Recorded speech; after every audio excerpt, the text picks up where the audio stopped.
People talk about this B2B versus B2C marketing, and this analogy that we came up with, I think it really makes a point, which is you walk into a shoe store and there's a salesperson in that shoe store and they're like, can I help you? They're going to ask you about your shoe size and, do you like brown or black shoes, etc. And they're going to sell you on the features. Or you have the shoemaker in the shoe store, the person who actually started that company, who owns that store, who designed the shoes. Like there is a place like that in Berlin, and it's the owner in the place selling the shoes.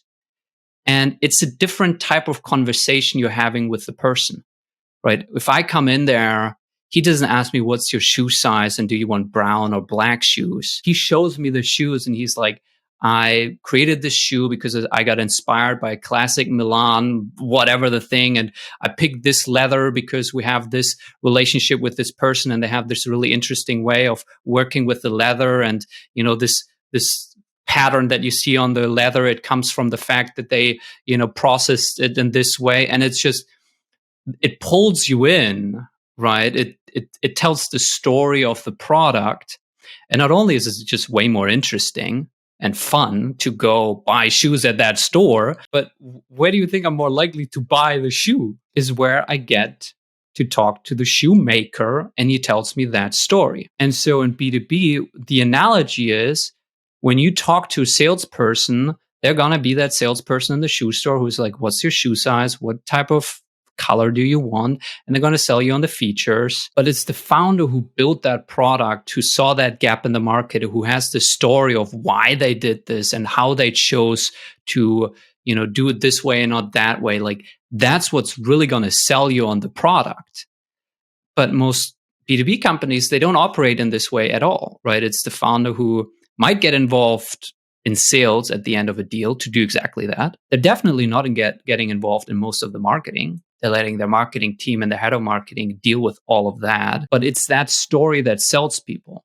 And so I think that's one way to think about if you're a B2B company. How can you bring that part of the experience, of the buying experience, because it's an experience and it's part of the purchasing process, to help your buyers understand the story behind it, why it was built, what's your credible background to have built this solution, so that your salespeople can then still do the order taking, right? If I'm in that shoe store, it's the shoemaker who sells me on that shoe, and then someone else is going to fit it and, see that I get the right size and all of that.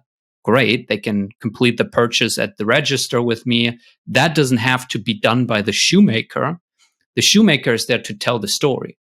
And so, that's what we do with founder-led marketing. I think that's what we believe in. What we do is because that's one way to get that story and messaging out into the market space in a scaled way, because you as the founder can get involved at the end of every deal with every prospect to kind of tell that story, because you have limited time, especially if you're scaling.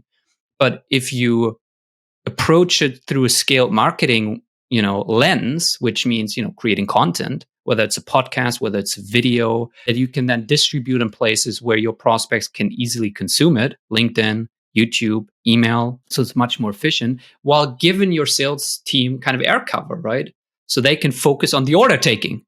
They don't have to try to tell that story, which they can't tell authentically because they didn't build that product. They didn't create this company. They didn't have that background that you do uniquely bring to the table as the founder.